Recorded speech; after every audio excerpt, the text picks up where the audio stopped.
all two-player games. I don't even...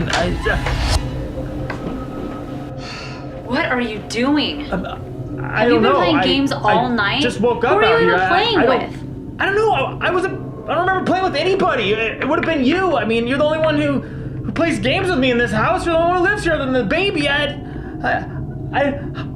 honestly don't remember. I don't remember anything.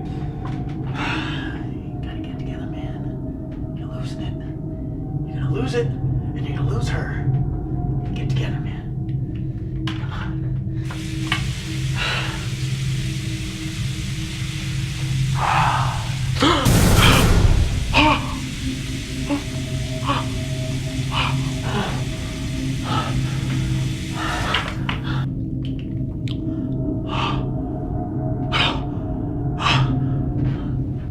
I'm sorry, babe. I don't know what happened. I literally don't remember. Okay, well, why don't you go get things for Thanksgiving dinner? And I don't know, maybe reevaluate your priorities. Okay. I won't let you down. I promise. Okay.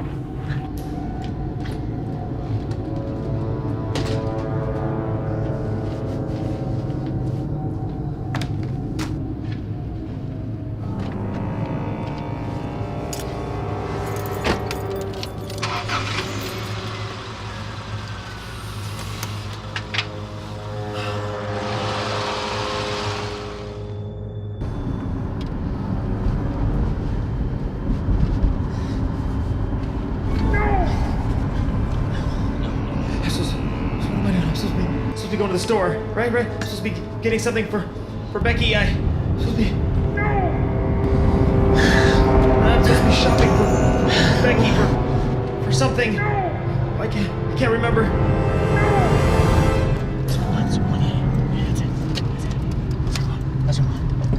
That's her one. No, that's not it. No. I'm losing it. Who are you? Get out of my head. Get out of my head.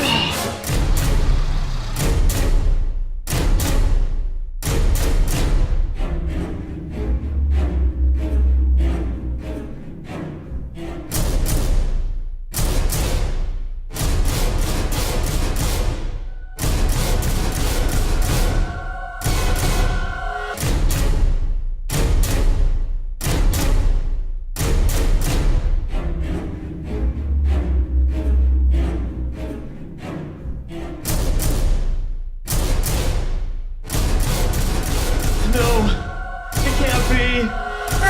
He's me. Yes!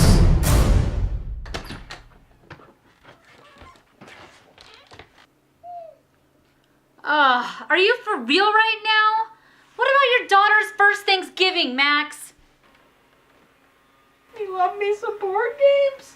Hey guys, welcome back to Gaming Unplugged. Thanks for joining me again. I hope you're enjoying the content so far. Today we're going to be talking about a very special holiday, Thanksgiving. That's right around the corner. That's right, it's the day that we give thanks. And so I figured it'd be a good opportunity to share with you guys a handful of games that I'm thankful for. What does that mean? It means these are the games that really broke me into the hobby. These are the first games I was introduced to, and that really just basically started the obsession and addiction that I have, as you saw earlier. So without further ado, let's get started. But I think first, let's get a little festive, don't you think? You know, let's really get into the theme of Thanksgiving.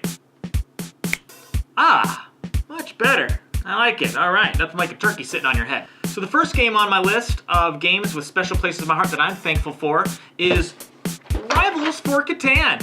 It's a two-player only game, and the reason this game holds a special place in my heart is because this is the game that got my wife really into playing games with me. We used to take this to coffee shops and restaurants and just break it out on the table and play it, and it's really fun. And actually, I like this better than regular Catan because there's a lot more player interaction. You can play action cards and do certain actions to damage the other person's city that they're building, which means you can actually reduce their victory points that they have, and so there's a little bit more tug-of-war going on. Now the next game I'm really thankful for because it's the game that got me into cooperative gaming. That's a fairly new concept in the realm of board games if you look at the span of the board game industry all the way back to its roots. But this game everyone knows, and I'm sure most people out there love it as well. That's Pandemic. we picked this game up, and it was the first time I played a game where I wasn't just trying to beat the other player. This is a game you're working together as a team to try to stop viruses from spreading over the entire planet and killing everybody. So it's definitely a great gateway game to break people into cooperative games, and you really can't go wrong. It's not too heavy, it's not too light, so I think it fits a nice sweet spot for just about anyone, and the playtime's not too long. The next game I'm very thankful for because it introduced me to one of my favorite game genres of all time, and that's worker placement games. And my first worker placement game I got, and this one I actually still do love and play, is Stone Age. I picked this up on Craigslist from some guy. I didn't really know anything about it, and man, when I discovered the mechanic of worker placement and getting in other people's way so that they can't get the resources that they want because you're trying to get them first, man, it just blew my mind, and I really, really enjoy Stone Age, and this game still holds up. The next game I'm thankful for is what got me into deduction and deception games. Never really played any of those before, and once I started playing this game, man, I was hooked, and that is Coup. You can still get this game. It's still mass-produced. It's fairly inexpensive, and it's just an amazing game. It's so simple. There's 15 cards in the box, and that's it. And each card is a different character that has a different ability, an action that you can take, and that's it. And you're just trying to eliminate the other players, and you're lying. Now, last but not least, this is the tabletop game that broke me into the tabletop gaming hobby and obsession. This is the game that I played, and once I played it, I was sucked in, because that's when I really got the sense of how awesome it is to be in the same room with some friends and get off of a screen, no more video games, and just like use your imagination. And that game is Dungeons and Dragons. That's right, good old D&D.